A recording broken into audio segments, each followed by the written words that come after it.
پھیلانا صدقہ جاریہ ہے، تو آپ اس کو لائک کریں اور سبسکرائب کریں اور اس کو شیئر کریں تاکہ آپ بھی صدقہ جاریہ میں شامل ہو سکیں۔ انسانوں کے ہر جوڑ پر ایک صدقہ واجب ہے، ہر روز جو طلوع ہوتا ہے تو ہر جوڑ کا صدقہ۔ یہ انگلی کا جوڑ ہی اگر لاک ہو جاتا، آج صبح آپ اٹھتے ہو یہ لاک ہے تو کیا ہوتا؟ گھٹنا لاک ہو جاتا، کونی لاک ہو جاتی۔ صبح کو انسان اٹھے کہ میں بھلا چنگا ہوں۔ کل یوم تطلع فی الشمس، ہر دن جس میں کہ سورج جو ہے طلوع ہوتا ہے اس میں ہر جوڑ پر ایک صدقہ واجب۔ اس کو شیخ سعدی نے بہت عمدگی سے کہا ہے، ہر سانس جب انسان کے اندر جاتا ہے موجب تقویت ہوتا ہے۔ آکسیجن گئی، قوت ملی، اسی کو برن کریں گے انرجی ملے گی۔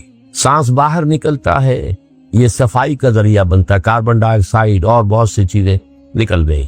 بس بر ہر نفس 2 شکر واجب، بس ہر سانس پر 2 مرتبہ شکر کرنا چاہیے۔ ہر سانس اندر گیا موجب تقویت، باہر بنا موجب تنقیح، لہذا پس بر ہر نفس 2 شکر واجب۔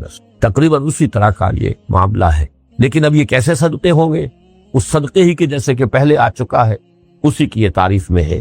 تعدل بین اثنین صدقۃ، 2 آدمیوں کے درمیان عدل کراؤ، فیصلہ کرا دو عدل کے ساتھ، یہ بھی صدقہ ہے۔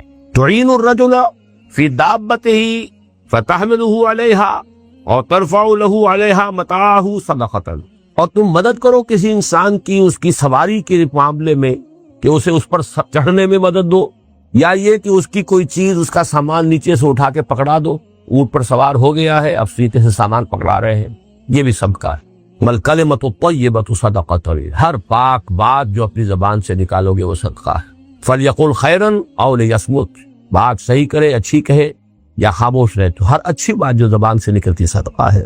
وبکل خطوۃ تمشیھا الی الصلاۃ صدقۃ، اور ہر قدم جو وہ نماز کے لیے جاتا ہے تو اٹھاتا ہے، یہ صدقہ ہے۔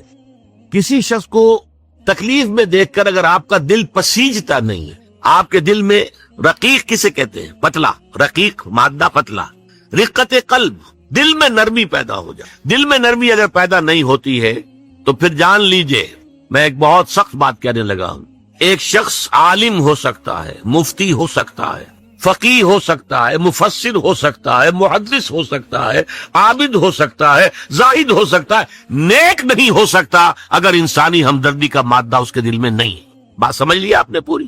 یہ ہے ترتیب کے اندر مضمر۔ نماز اور زکوٰۃ کا ذکر بعد میں، وآت المال علی حبہ ذوی القربى والیتامى والمساکین وابن السبیل والسائلین وفی الرقاب، یہ پہلے آ رہا ہے۔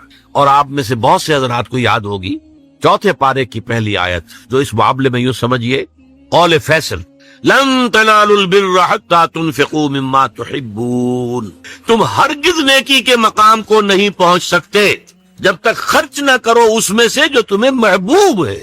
اگر آپ کا مال ایسا ہے جو دل سے اتر گیا ہے، کپڑے بوسیدہ ہو گئے ہیں، دے دیے غریب کو، جوتے ٹوٹ گئے، دے دیے کسی کو، یہ نہیں ہے، یہ نیکی نہیں ہے۔ نیکی کیا ہے؟ مما تحبون، جو تمہیں پسند ہو وہ مال۔ لن تنالوا البر، یہ نوٹ کر لیجیے جنہیں عربی سے کوئی تھوڑا سا بھی کوئی مس ہے، کہ لام اور نون کے ساتھ جو نفی آتی ہے فعل مضارع کے اندر، اس سے زیادہ تاکیدی نفی نہیں۔ لن تنالوا البر، ہرگز نہیں پہنچ سکتے نیکی کے مقام کو، حتی تنفقوا مما تحبون، جب تک کہ تم خرچ نہ کرو اس میں سے جو تمہیں پسند ہو۔ اپنے محبوب مال کو جب تک خرچ نہیں کرو گے اللہ کی رضا مندی کے لیے، اللہ کی رضا جوئی کے لیے، اس وقت تک نیکی کا مقام حاصل نہیں کر سکتے۔ حدیث میں نے آپ کو سنا دی، من یحرم الرفق، رفق کہتے ہیں دل کی نرمی، اسی سے لفظ رفیق بنا ہے۔ رفیق وہ ہیں جو آپس میں ہمدرد ہیں، غم گسار ہیں، ایک دوسرے کا درد بانٹنے والے ہیں، ایک دوسرے کے دکھ کو اپنے دل میں محسوس کرنے والے ہیں۔ میں نے ہمدردی کی وضاحت پچھلی نشست میں کی تھی۔ ہمدردی، ہم جماعت، ایک جماعت میں پڑھنے والے، ہم عصر، ایک زمانے کے لوگ۔ ہمدرد وہ جن کا درد جو ہے وہ کامن ہے، مشترک ہے، ایک کے درد کو دوسرا محسوس کر رہا ہے۔ خنجر چلے کسی پہ تڑپتے ہیں ہم امیر، سارے جہاں کا درد ہمارے جگر میں ہے۔ یہ ہے در حقیقت نیکی کی اصل روح۔ میں پھر دوہرا رہا ہوں، جس میں یہ نہیں ہے، جو بخیل ہے، جو کٹھور دل ہے، جو سخت دل ہے، وہ عابد ہو سکتا ہے، زاہد ہو سکتا ہے، مفسر ہو سکتا ہے، محدث ہو سکتا ہے، فقیہ ہو سکتا ہے، مفتی ہو سکتا ہے، لیکن نیک نہیں ہو سکتا۔ یہ قرآن کا فتویٰ ہے، لن تنالوا البر حتى تنفقوا مما تحبون۔ پھر اس میں ایک بات اور نوٹ کیجئے، اس میں ترتیب بھی لازمی ہے۔ سب سے پہلا حقدار جو ہے آپ کے نیک سلوک کا وہ آپ کے قرابت دار ہے۔ الاول فالاول، الاقرب فالاقرب۔ ہمیشہ قرآن مجید میں سب سے پہلے ذی القربى وآت ذی القربى حقہ والمسکین وابن السبیل ولا تبذر تبذیرا۔ یہ بھی ہمارے منتخب نصاب کی آیت ہے سورہ بنی اسرائیل کی۔ اور تم حق ادا کرو جو ذی القربى ہیں، قرابت دار ہیں، رشتہ دار ہیں۔ یہ خاص طور پر بات کیوں کہی جاتی ہے؟ عام طور پر قرابت داروں میں، قریبی رشتہ داروں میں شکر رنجیاں ہوتی ہیں۔ اب فلاں جو ہے، فرض کیجئے کہ کوئی چھوٹا بھائی فوت ہو گیا یا بڑا بھائی فوت ہو گیا، اب دوسرا بھائی جو ہے اچھا ہے، جو فوت شدہ بھائی ہے اس کے حالات اب خراب ہیں، بیوہ ہے، بچے ہیں، کوئی ذریعہ معاش نہیں ہے، اور یہ شخص جو ہے وہ صاحب ثروت ہے، صاحب دولت ہے، یہ اوروں کو تو خیرات دے گا، اپنے یتیم بھانجا اور بتیوں کو نہیں دے گا۔ کیوں؟ انہوں نے یہ کیا تھا، انہوں نے یہ کیا تھا، انہوں نے فلاں وقت یہ کہہ دیا تھا، وہ بھابھی نے فلاں وقت جو ہے میرے ساتھ یہ معاملہ کیا تھا۔ اس حوالے سے شکر رنجیوں کی وجہ سے ان کو چھوڑ کر دور دراز جا کر ریوڑیاں بانٹی جائیں گی، لیکن جو اصل حقدار ہیں ان کو چھوڑ دیا جائے۔ اس کا تجزیہ کیجئے، اس کا مطلب ہے یہ اللہ کے لیے نہیں دیا جا رہا۔ اگر اللہ کا جذبہ ہو اللہ کو راضی کرنا، تو پھر تو دیکھو کہ اللہ نے سب سے پہلا حقدار کس کو بنایا، پھر تو دیکھنا ہوگا ترتیب اللہ کی۔ اللہ کی ترتیب میں تو آت المال علی حبہ ذوی القربى، ذوی القربى سب سے پہلے ہے، اس کے بعد یتامى ہے، مساکین ہے، وابن السبیل ہے، والسائلین ہے، وفی الرقاب ہے، لیکن اولین جو ہے ذوی القربى ہے۔ حدیث آتی ہے کہ حضور نے فرمایا من احب للہ وابغض للہ واعطى للہ ومنع للہ فقد استکمل الایمان۔ جس نے اگر کسی سے محبت کی تو اللہ کے لیے محبت کی، کہ اللہ کو پسند ہے کہ اس سے محبت کی جائے، اور کسی سے بغض اور عداوت رکھی تو وہ بھی اس لیے کہ اللہ کو پسند ہے کہ اس سے بغض رکھا جائے، اور اگر کسی کو کچھ دیا تو اس لیے کہ اللہ کو اس کا دینا پسند ہے، اور کسی سے کچھ روکا تو اس لیے روکا کہ اللہ کو اس کا روکنا پسند ہے۔ یعنی انسان کے تمام اعمال کا اصل موٹو جو ہے وہ ذات باری تعالی اور اس کے احکام اور اس کی پسند، اس کی ناپسند بن جائے۔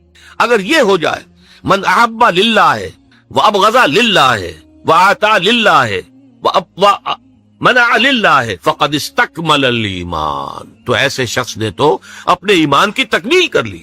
یہ کمال ایمان کا مقام ہے۔ نجات کا لفظ جو میں نے استعمال کیا ہے وہ ان کئی الفاظ میں سے سب سے نچلی سطح کا لفظ ہے جنہیں قرآن مجید کامیابی کے لیے استعمال کرتا ہے۔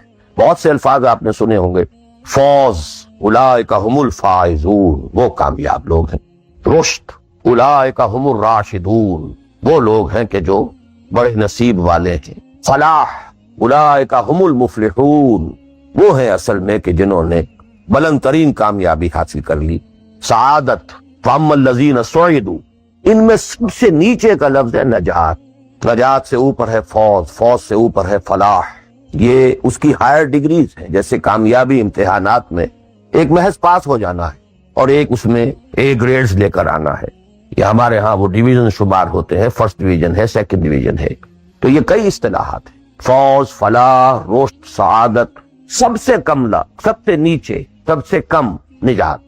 ومالی ادعوکم الی النجات وتدعوننی الی النار، تو کم سے کم جو کامیابی کی شرائط اسلام میں ہیں آج ہمیں ان پر گفتگو کرنی۔ اللہ تعالی ہمیں اس سے اوپر بڑھنے کی توفیق دے، رشد اور فوز اور فلاح کی منزلوں سے ہم کنار فرمائے۔ لیکن ظاہر بات ہے کہ یہ تمام منزلیں بعد میں ہیں، پہلے کامیابی تو ہو۔ جہاں تک اس نجات کی راہ کا تعلق ہے، اس کے موضوع پر کیونکہ قرآن مجید کی جامع ترین سورت جو اس لیول پر گفتگو کرتی ہے اور جامع ترین ہے وہ سورۃ العصر ہے، والعصر ان الانسان لفی خسر الا الذین آمنوا وعملوا الصالحات وتواصوا بالحق وتواصوا بالصبر۔ ثابت ہوا یہ بیس لائن ہے، اس سے نیچے تو نجات ہی نہیں ہے، وہ تو خسران ہے، ناکامی ہے، یہ بیس لائن ہے۔ اسی لیے میرا جو کتاب چاہے نجات کی راہ سورۃ العصر کی روشنی، the road to salvation in the light of سورۃ العصر، اردو میں بھی ہے، انگریزی میں بھی ہے۔ تو جیسا کہ میں نے بتایا تھا اپنی ترجمہ قرآن کے نشستوں میں کہ میں نے اسی سورۃ العصر پر بیس کر کے ایک منتخب نصاب قرآن مجید کے مطالعے کا سلیکٹڈ کورس آف اسٹڈی یہ مرتب کیا، جس میں آم کی گٹھلی جس طریقے سے وہ شے ہے جس سے پورا آم کا درخت وجود میں آ جاتا ہے، ایسے ہی سورۃ العصر ہے جس سے پورا قرآن جو ہے کھلتا چلا جاتا ہے۔ کتاب احکمت آیاتہ ثم فصلت من لدن حکیم خبیر، کل قرآن سورۃ العصر میں ہے۔ اس پر میرے آڈیوز ہیں، ویڈیوز ہیں، پورا منتخب نصاب بھی سمجھیے سورۃ العصر کی تفسیر۔ بہرحال اس موضوع پر میں نے گزشتہ 35 سالوں میں لا تعداد مرتبہ گفتگو کی، لیکن آج میں ذرا ایک مختلف زاویے سے، مختلف اسلوب میں، باتیں وہی، حق تو ایک ہے، جہنم ایک ہی ہوگی، اس کے اندر داخلے کے دروازے لہا سبعۃ ابواب، جنت ہے اس سے داخلے کے دروازے مختلف ہیں، حق ایک ہے لیکن اپروچ اس تک جانے کے لیے راستے ہیں بہت سے۔ تو میں آج ذرا ایک مختلف اسلوب سے وہی باتیں آپ کے سامنے دہراؤں گا۔ مختلف اسلوب کا فائدہ ہوتا ہے، جس بات کو انسان ایک خاص انداز سے سنتے رہنے کا عادی ہو جائے پھر اس پر توجہ نہیں کرتا۔ بہت مرتبہ سنی ہے، یہی بات ہے، لیکن ذرا سا اسلوب بدل دیجئے تو ذہن جو ہے وہ بیدار ہو جاتے ہیں اور ایک نئی آمادگی پیدا ہو جاتی ہے بات کو سمجھنے کے لیے۔ اسی لیے وہ بڑا پیارا مصرع ہے کہ ایک پھول کا مضمون ہو تو 100 رنگ سے باندھوں۔ بات تو ایک ہی پھول کو ڈسکرائب کرنا ہے، لیکن اس کو اس طرح سے کروں، اس طرح سے کروں، ایسے کروں، اور اسی کو قرآن مجید نے استعمال کیا۔ یہ اصل اصول قرآن کا ہے، کذالک نصرف الآیات، تصریف الآیات، آیات کو گردش دینا۔ ایک آیت میں ایک مضمون پہلے ہے، دوسرا بعد میں ہے، دوسری آیت میں دوسرا مضمون جو ہے وہ پہلے آگے آئے اور پہلا جو ہے وہ بعد میں لے آئے۔ یا ایھا الذین آمنوا کونوا قوامین بالقسط شہداء للہ، یہ سورہ نساء میں ہے۔ یا ایھا الذین آمنوا کونوا قوامین للہ شہداء بالقسط، یہ آپ کو سورہ مائدہ میں مل جائے۔ لیکون الرسول شہیدا علیکم وتکونوا شہداء علی الناس، یہ سورہ حج میں ہے۔ لتکونوا شہداء علی الناس ویکون الرسول علیکم شہیدا، یہ سورہ بقرہ میں ہے۔ تصریف الآیات، کذالک نصرف الآیات۔ تو میں آج کوشش کر رہا ہوں تصریف آیات کے اس اسلوب کو کسی درجے میں، قرآنی اسلوب ہے، اس کو کاپی کرنا بھی آسان نہیں ہے، کوشش کروں گا اس سے اپنی وہی بات جو آپ میں سے بہت سے حضرات کے سامنے اس سے پہلے بہت مرتبہ آ چکی ہوں، لیکن نئے اینگل سے۔ وہ اینگل کیا ہے؟ اللہ کا، دین کا ایک ہی تقاضا ہے، وہ تقاضا جس کے بارے میں ہم کہہ سکتے ہیں کہ 100 بات کی ایک بات، ایک بات۔ جیسے اردو کا ایک محاورہ ہے، ہاتھی کے پاؤں میں سب کے پاؤں، وہ اتنا چوڑا پاؤں ہے کہ وہ سب پاؤں رکھ دیں تو اس میں آ جائے۔ ایسے ایک بدو صحابی آئے تھے حضور سے، انہوں نے ایک سوال کیا تھا کہ مجھے کل دین کی بات ایک جملے میں سمجھا دیجیے۔ آپ نے فرمایا ہاں ٹھیک ہے، آؤ، قل آمنت باللہ ثم استقم، دیٹس آل، اللہ پر کہو کہ میں اللہ پر ایمان لایا، پھر اس پر جم جاؤ۔ اسی طرح آج میں آپ سے دین کا کل تقاضا، اللہ کا کل مطالبہ، اور میرے ذہن میں وہ آیت آ رہی ہے کلا لما یقض ما امرہ، ہم نے ایک ہی تقاضا انسان سے کیا، اس نے اس کو پورا نہیں۔ اور میرے ذہن میں اس وقت ایک سین آ رہا ہے، وہ جو پکچر بنائی گئی تھی حضور کی سیرت پر، the messenger of Allah, the messenger of God perhaps, اس میں دکھایا گیا ہے کہ ابو طالب بستر وفات پر ہے، آخری وقت ہے، قریش کا وفد آیا ہے الٹیمیٹم لے کر کے، ابو طالب اب ہمارا صبر کا پیمانہ لبریز ہو گیا، یا تو اپنے بھتیجے کو روک لو ورنہ پھر آئیے اوپن، پھر ایک اوپن چیلنج ہے، کھلے میدان میں مقابلہ کی۔ ایک جملہ اس وقت اس پکچر میں ہے جو کہا ابو طالب نے، one word, my nephew demand from you only one word. اس نے تم سے کیا تقاضا کیا ہے؟ تم سے دولت نہیں مانگی، تم سے مال نہیں مانگا، تم سے حکومت نہیں مانگی، کچھ بھی تو نہیں مانگتا، وہ بات مانگتا ہے، ایک کلمہ تک مانگتا ہے۔ ابو جہل نے فوراً ریٹارٹ کیا، دی ون ورڈ ہی demands demolishes all the gods. وہ ایک بات اس کی ایسی ہے کہ جو ہمارے سارے معبودوں کا تیا پانچا کر کے رکھ دیتی ہے، ختم کر دیتی۔ وہ ایک بات، دین تو ایک بات ہے۔ اسی انداز میں آپ کو بتا رہا ہوں کہ اللہ کا کل تقاضا، دین کا کل تقاضا ایک لفظ میں ہے، وہ لفظ ہے عبادت۔ تمام انبیاء کی دعوت آپ قرآن مجید میں مختلف مکی صورتوں میں پڑھیں گے، ان اعبدوا اللہ ما لکم من الہ غیرہ، اللہ کی عبادت کرو، تمہارا اس کے سوا کوئی الہ، کوئی معبود۔ تو قرآن کی دعوت صرف اس فرق کے ساتھ کہ پہلے انبیاء کہتے تھے یا قوم اعبدوا اللہ، اے میری قوم کے لوگوں اللہ کی عبادت کرو، اللہ کی بندگی۔ حضور چونکہ بھیجے گئے پوری نوع انسانی کے لیے، تو یہاں خطاب ہے یا ایھا الناس اعبدوا ربکم الذی خلقکم والذین من قبلکم لعلکم تتقون، اے لوگو، اے بنی آدم، بندگی کرو، پرستش کرو اپنے رب کی جس نے تمہیں پیدا کیا۔ سورہ ذاریات میں فرمایا وما خلقت الجن والانس الا لیعبدون، تمہاری غایت تخلیق ہی یہ ہے، ہم نے تمہیں پیدا ہی اس لیے کیا ہے کہ تم ہماری بندگی کرو، ہماری عبادت۔ اور وہی 100 بات کی ایک بات حضرت یوسف نے اپنے قید خانے کے ساتھیوں سے کہی تھی، ان الحکم الا للہ امر لا تعبدوا الا اياه ذلك الدين القیم۔ ایک جملے میں کل دین قیم ہے، مکمل دین ہے، اس کے سوا کسی اور کی عبادت اور بندگی نہ کرو۔ ایک لفظ ہے، ایک تقاضا ہے، ہم پورا کر دیں تو نجات بھی ہے، فوز بھی ہے، فلاح بھی ہے، رشد بھی ہے، سعادت بھی ہے، ہدایت بھی ہے، سب۔ لیکن اب یہ کہ یہ عبادت ہے کیا؟ عبادت کے 5 اجزاء، بلکہ اجزاء کا لفظ میں نے غلط شمار کیا، استعمال کیا۔ 2 تو ہیں لازمی اجزاء، لازمی، اور 3 اس کے ضمنی پہلو ہیں، تو 2 + 3 5۔ یہ 5 باتیں اگر یاد نہیں رہتی ہیں تو عبادت کا تصور آپ کا درست نہیں ہو۔ آخر کوئی اتنی بڑی بات ہے کہ تمام نبی اسی کی رٹ لگاتے رہے، اسی کی تکرار کرتے رہے؟ کوئی اتنی بڑی بات ہے کہ ابدی فوز و فلاح اور رشد اور سعادت اس کے ساتھ وابستہ ہے؟ وہ بہت بڑی بات ہے، معمولی بات تو نہیں۔ ابدی جہنم اور ابدی جنت، کتنا فرق ہے، اور وہ اسی ایک لفظ کے ساتھ وابستہ ہے۔ عبادت ہے کیا؟ اس کے 2 جو لازمی اجزاء ہیں، ان میں سے ایک کی مثال ہے جسم۔ یہ میرا جسم 2.5 من وزن ہے اس کا، یہ میرا جسم ہے۔ دیکھ، اس میں روح ہے، وزن وغیرہ نہیں ہے، نہ نظر آتی ہے، لیکن اصل انسان وہ روح ہے۔ اسی طرح عبادت کا جو جسد ظاہری ہے، جو نظر آتا ہے، پیلپیبل ہے، محسوس ہوگا، سامنے آئے گا، وہ ہے اطاعت کلی، total obedience without any reservation, کوئی استثناء نہ ہو، مخلصین لہ الدین، اطاعت کو اس کے لیے خالص کر، ٹوٹل اوبیڈینس۔ یہ ہے جسد۔ 2.5 من جو ہے عبادت، وہ یہ ہے۔ اور اس کی روح کیا ہے؟ اللہ کی محبت۔ یہ اطاعت محبت جذبے سے سرشار ہوگا تب تو عبادت ہے، ورنہ اطاعت ہے صرف۔ اطاعت تو انسان حکمرانوں کی بھی کرنے پہ مجبور ہو جاتا ہے۔ ہم انگریزوں کی اطاعت کرتے تھے، آپ یہاں بہت سے ایسے قوانین کی اطاعت کرتے ہیں جو آپ کو پسند نہیں ہے، مجبوری ہے، آ گئے ہیں، رہ رہے ہیں، کیا کریں۔ لیکن جب آؤٹ آف لو، انٹینس لو، جب کسی کی ٹوٹل اوبیڈینس قبول کی جائے گی تو یہ عبادت۔ یہ 2 ہے اجزاء لازم۔ اس کو بڑی خوبصورتی سے امام ابن تیمیہ اور حافظ ابن قیم انہوں نے بیان کیا ہے۔ العبادت تجمع اصلین، غایت الحب مع غایت الذل والخضوع۔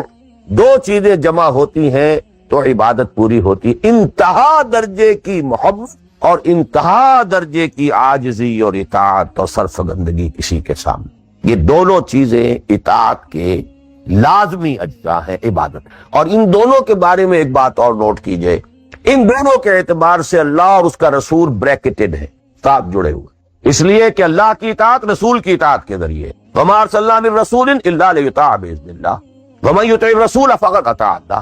وہ ریپرزنٹیٹو ہے، وہ نمائندہ ہے اللہ کا، لہذا اللہ کی اطاعت، اطیعوا اللہ واطیعوا الرسول، اطاعت میں یہ دونوں بریکٹڈ ہیں۔ یہی وجہ ہے کہ قانون اسلامی کی مستقل سورسز جو ہیں وہ یہی 2 ہیں، اللہ کی کتاب، اس کے رسول کی سنت۔ اسی طرح محبت میں بھی دونوں بریکٹڈ ہیں، اللہ کی محبت، اس کے رسول کی محبت۔ والذین آمنوا اشد حبا، شدید ترین، اشد۔ ایمان کا لازمی تقاضا یہ ہے کہ شدید ترین محبت آپ کے دل میں اللہ سے۔ اور حضور نے فرمایا لا یؤمن احدکم حتی اکون احب الیہ من والدہ وولدہ والناس اجمعین۔ تم میں سے کوئی شخص مومن ہو ہی نہیں سکتا جب تک کہ میں اسے، اس کے باپ، اس کے بیٹے اور تمام انسانوں سے زیادہ محبوب نہ ہو جاؤں۔ اطاعت اور محبت میں دونوں بریکٹڈ ہیں، اللہ کی اطاعت، رسول کی اطاعت، اللہ کی محبت، رسول کی۔ بلکہ ایک نقطہ اور نوٹ کر لیجیے، نظری طور پر بالا تر اطاعت اللہ کی ہے اور بالا تر محبت اللہ کی ہے، اور دوسرے درجے میں اطاعت رسول کی ہے اور دوسرے درجے میں محبت رسول کی ہے۔ عملاً ایک ہے نظری چیز، ایک ہے عملاً۔ عملاً اصلت اطاعت رسول کی ہے، اللہ کے اطاعت اس کے تابع ہے۔ کیوں؟ اللہ کا حکم بھی تو رسول نے دیا ہے، وہ بھی رسول کے منہ سے ہمیں اب تک پہنچا۔ بمصطفیٰ برسا خیش را کے دی ہماؤس، اگر بہو نہ رسیدی تمام بولا دی۔ تو اطاعت تو بن گئی رسول کی اصلت، رسول ہی نے بتایا، اللہ کا یہ حکم آیا تو ہم مان رہے ہیں۔ اسی طرح بڑا پیارا مصرع ہے اقبال کا، از خدا محبوب تر گردد نبی، اللہ سے بھی کہیں زیادہ محبوب ہو جاتا ہے اللہ کا نبی۔ اس کی وجہ بھی ہے، اللہ کا ہم کیا تصور کریں، اللہ کی فیلنگز کا ہمیں کیا اندازہ ہو سکتا ہے؟ کوئی فیلنگز ہے کیا ہے؟ رسول کو ہم ایک ہیومن بینگ کی حیثیت سے ویژولائز کر سکتے۔ رسول کو بھی چوٹ لگی تھی، دل پر چوٹ لگی تھی۔ رسول کے پاس بھی بیٹی آئی تھی، بڑی پیاری بیٹی، فاطمہ بضعۃ منی، ابا جان اب تو عام لوگوں کے ہاں بڑی فراوانی ہو، ذرا یہ دیکھیے میرے ہاتھوں پر گٹے پڑے ہوئے ہیں چکی پیسنے کی وجہ، میرے کندھے کے اوپر نشان پڑ گئے ہیں، مشکیزے میں پانی بھر کر لاتی، مجھے بھی کوئی کنیز، کوئی غلام ہدایت ہو جائے۔ پوری طرح ویژوائز کر سکتے ہیں کیا فیلنگ ہوگی محمد کی صلی اللہ علیہ وسلم، تو ہم ویژوائز کر سکتے ہیں نا کہ کیا کلیجہ اللہ نے دیا تھا کہ فرمایا بیٹی نہیں، یہ چیزیں ہمارے لیے نہیں، تمہیں میں اس سے بہتر چیز دیتا ہوں۔ 33 مرتبہ سبحان اللہ، 33 مرتبہ الحمدللہ، 33 مرتبہ اللہ اکبر نماز کے بعد کہہ لیا کرو، یہ کہیں زیادہ بڑی قیمتی ہے۔ ہم محسوس کر سکتے ہیں کہ رسول کے دل پر کیا بیتی تھی جب حضرت حمزہ کی آزا بریدہ لاش سامنے آئی ہے کہ ناک کٹی ہوئی ہے، کان کٹے ہوئے، پیٹ چاک ہے، کلیجہ باہر نکلا ہوا، اسے چبایا، اور کیا پہاڑ جیسا دل اللہ نے دیا، کیسے جبر کیا ہے، کیسے صبر کیا ہے۔ اگرچہ ایک وقت میں آ کر بات ظاہر ہو گئی جب مدینے میں واپس پہنچے ہیں اور انصار کے گھروں سے عورتوں کے بین کرنے کی، ماتم کرنے کی آوازیں آئیں، الفاظ نکل گئے، اما حمزہ تو فلا بواکی لہو، ہائے حمزہ کے لیے تو کوئی رونے والی بھی نہیں۔ حمزہ مہاجر ہے، یہاں حمزہ کا کون رشتہ دار، کون عورتیں رشتہ دار ہیں جو اس کا ماتم کریں گی؟ ہاں مکے میں ہوتا حمزہ عبد المطلب کا بیٹا اور یہ حادثہ ہوا ہوتا تو پورے مکے میں کوہرام ہوتا، اس کی فیلنگز تھے، اس لیے از خدا محبوب تر کر۔ بہرحال یہ دو چیزیں میں نہیں چاہتا کہ بات زیادہ دور نکلے، کلیئر کٹ ہمیں آگے چلنا ہے۔ ایک تقاضا، 100 بات کی ایک بات، عبادت کرو خالصتاً اللہ۔ عبادت کے دو اجزاء لازم، اطاعت کلی، absolute obedience, total obedience, without any reservation, without any exception, کوئی استثناءات نہ ہو۔ زندگی کا ہر گوشہ، زندگی کا ہر پہلو، ظاہری ہو، باطنی ہو، داخلی ہو، خارجی ہو، انفرادی ہو، اجتماعی ہو، عائلی ہو، قومی ہو، سیاسی ہو، ہر اعتبار سے اللہ کی اطاعت، اور یہ اطاعت ہو اللہ کی محبت کے جذبے سے سرشار ہو کر، اور ان دونوں چیزوں میں اللہ کے ساتھ نظری طور پر، ثانوی طور پر، عملاً اولاً محبت رسول اور اطاعت رسول شامل۔ 3 چیزیں ضمنی ہیں، اور یہ ضمنی چیزیں ایکسکلوسیو اللہ کے لیے، خالص اللہ کے، یہ رسول کے لیے نہیں۔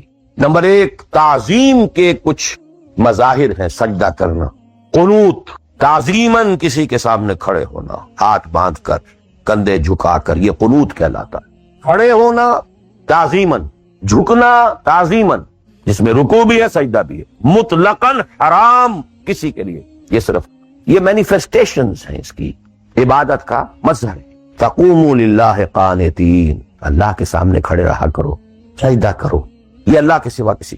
نمبر 2، دعا، صرف نہ کسی نبی سے، نہ کسی رسول سے، نہ کسی فرشتے سے، نہ کسی اولیاء اللہ سے، نہ کسی بزرگ شخصیت سے، کسی سے نہیں۔ لا تدعو مع اللہ احدا، رسول سے نہیں۔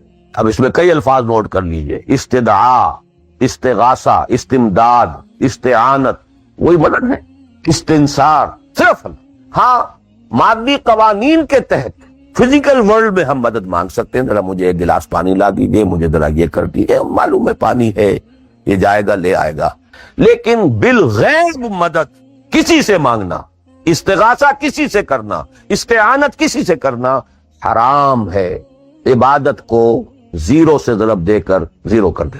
نمبر 3، اخلاص و احتساب، صرف اللہ، جو نیک کام کرے صرف اس کی خوشنودی کے، یہاں تک کہ حضور کے سامنے ایک صحابی ایسے ہی محاورے میں رواں روی میں کہہ بیٹھے، ما شاء اللہ و ما شئت، جو آپ چاہیں اور اللہ چاہے، فوراً ڈانٹ دیا، اجعلتنی للہ ندن، تم نے مجھے اللہ کا مد مقابل بنا دیا، مشیت صرف اس کی، وما تشاؤون الا ان یشاء اللہ، کوئی نیک کام سوائے اس کی رضا جوئی کے لیے اگر کسی اور کے لیے کیا گیا، ریا ہے، سمعہ ہے، دکھاوے کے لیے ہے، شہرت کے لیے ہے، دنیا کمانے کے لیے ہے، لیڈری چمکانے کے لیے ہے، اقتدار حاصل کرنے کے لیے ہے، کوئی بھی اور مقصد اگر شامل ہوا، 0 سے ضرب کھا کر پوری عبادت 0 ہو جائے۔ احتساب، بدلے کی توقع صرف اللہ، یہ لفظ آپ خاص طور پر سنتے رہے ہوں گے ان دنوں بہت، من صام رمضان ایمانا واحتسابا غفر له ما تقدم من ذنبه ومن قام رمضان ایمانا واحتسابا غفر له ما تقدم من ذنبه ومن قام ليلة القدر ایمانا واحتسابا۔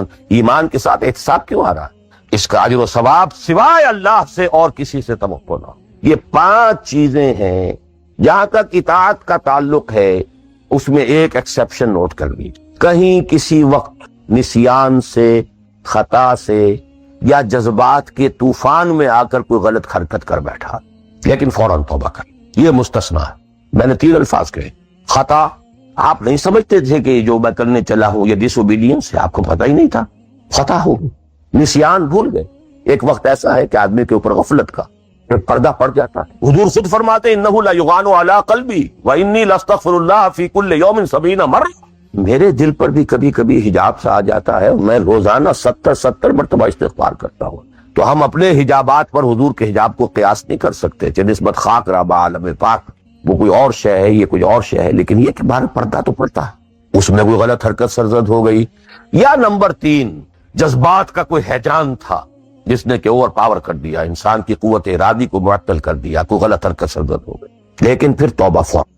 انما التوبۃ علی اللہ للذین یعملون السوء بجہالۃ ثم یتوبون من قریب، جیسے ہی طوفان گزرا فوراً یہ مجھ سے کیا ہو، لا الہ الا انت سبحانک انی کنت من الظالمین، ربنا ظلمنا انفسنا وان لم تغفر لنا وترحمنا لنکونن من الخاسرین وان لم تغفر لی وترحمنی لاکونن من الخاسرین۔ اب یہ دعا رہے، گڑ گڑا کر اللہ معاف کر دے، it will be written off, it will be expunged، محو کر دیا جائے، یکفر عنہ سیئات ہی، اس کے معنی یہی۔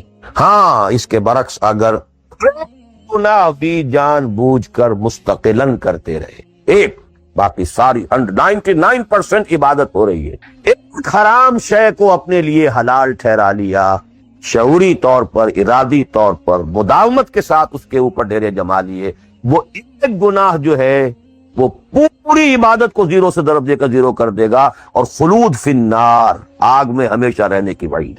بلا من کسب سیئۃ واحاطت بہ خطیئتہ فاولئک اصحاب النار هم فیہا خالدون۔ ان پوائنٹس کو اچھی طرح نوٹ کیجئے، خطا میں فرق ہے، گناہ میں فرق ہے۔ گناہ غیر شعوری طور پر ہو گیا، خطا سے ہو گیا، نسیان سے ہو گیا، وقتی طوفان جذبات کا،